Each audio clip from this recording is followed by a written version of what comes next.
With that disability guy, Roy Rickstrew, the disability guru. He's going to be helping you know how to present your case, and we'll talk about that right after this.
And good morning, Roy. Thanks for joining us once again. Thanks for having me, Will. Did you have a big weekend?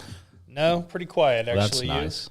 Well, it was my birthday weekend, so we had some family over to the house Sunday afternoon, and we ate some snacks, so that was nice. And then as soon as I could get everybody to go home, I could go back to playing video games, which is what I really wanted to do all weekend for my birthday. But no, we had a good time. We had a home membership class at our church, which is where if folks want, we did that Saturday morning. If folks want to join the church, they take this class, and it's a couple hours, and it just teaches them about the church, what we expect of them, what they can expect of us, and all that. And we had 70 people. Oh, wow. In that class interested in joining our church. So it's a big deal. It's a good weekend. We had a lot of fun. If I was on Facebook, I would have seen it was your birthday. Yeah. I wished you happy birthday before now. That's right. Well, and it's funny because I have mine set to where you can't post on my timeline. Oh. If mine privacies are set because I have so many followers. I found that people like to post on my timeline to reach my people that are following me. And so I'm like, well, I got to stop that. So I shut that off. And then, so now, I tend to get on Facebook every day and see whose birthday it is and wish them a happy birthday. Just, send them the little post or whatever. But mine, you can't do that on mine. So people, first of all, my messenger was blowing up, which is fine. But I felt obligated to acknowledge all of that. So I gave him a little double tap, give him a heart, thanks for wishing me a happy birthday. But then some people went out of their way and they would pick a random post on my timeline and comment, happy birthday. I'm like, well, I've got to make that go away because that's just random and doesn't make sense. So anyway, that was a little detour, but that's the world of Facebook birthdays as far as I'm concerned. Well, but go ahead. I will say this. I am on Facebook. Roy Rickstrew does have an account. We also have DYI Disability, Roy Rickstrew, as well. Oh, yeah, that's right. The commercial Facebook page. Sure. I hadn't really mentioned it before, but I am on Facebook. I just don't get on and look at my own profile. You're not really on there personally. You're just on there professionally. So I do both, but it's a lot of fun. But let's talk disability now. So I teased it. I said we're going to talk about presenting your case. We're probably not going to cover all of that today, but I think you got a tip for us. Yeah, I do. And one of the things that I see come up in files a lot of times is just that the story's not consistent. And I think that's something that's real important. I watch a lot of old TV, and we all remember the Westerns where the guy jump up with the 6-shooter and shoot 9 times and not reload. And unfortunately, a lot of times our case at Social Security kind of has that same feel to it. And so if we will, let's take it for example.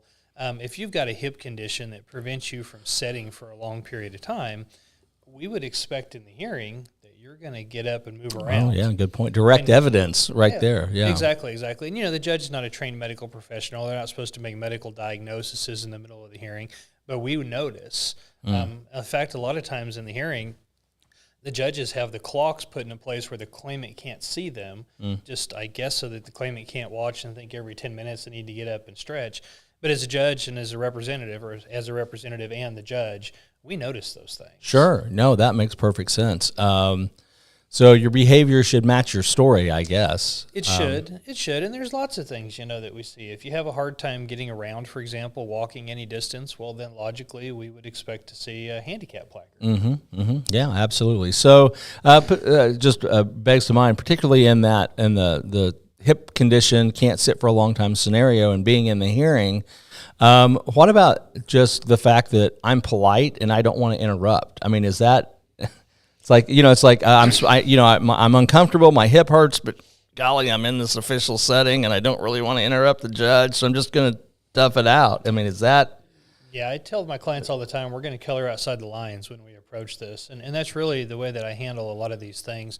When we have questionnaires, for example, your answer may not fit on the line, your answer may not fit the question, but you want to tell the judge what it is that you want the judge to be told. And one of the things I do in hearing is tell them, I say, look, your comfort is number one. Judge is going to understand. Mm-hmm. If you got to get up and stretch, then get up and stretch. If we've got to take a quick break, tell him we got to take a quick break. Yeah, that's good advice. It's funny what you said about coloring outside the lines, and the answer may not fit the question. That was an old getting interviewed by the news media trick that I learned years and years ago when I worked for Sean Eskenazi, who was really good at dealing with the media. He makes chocolate now. If you'll notice when you watch a news story, you just hear what people say. You don't hear the question the reporter asked. And so when a reporter's asking you questions, you don't have to answer their question. You can just say whatever you want to say. Oh, think about our politicians. That's the MO right there. Yeah, it is. I guess that's right. So anyway, if folks want to get a hold of you and they have more questions, how should they do that? Yeah, there's lots of ways to get a hold of me. The easiest thing is to call the office. But not Facebook. No, I'm kidding. I respond to those too. When they pop up. I just don't get on there and catch up with a lot of high school friends. Sure. But nonetheless, you can reach me at the office, the 417-882-1800. I carve out time every day to have same-day appointments. So if you have a question and want to get this taken care of today, come see me today. yourdisabilityrep.com is the website that we've put together. Videos, tips, this will probably end up there as well. Just to kind of a wealth of information about how to start the process or things you may help you along the way during the process as well. Sounds good. You working today? It's President's Day. I am working today. I'm working today too. Yeah, I'm booked up all day long. So no rest for the wicked, the virtuous need none, right? That's right. Oh, man. Well, thanks for joining us today. Thanks for being here, Roy, giving us some insight and wisdom in this area. And if you have questions, be sure to reach out to him.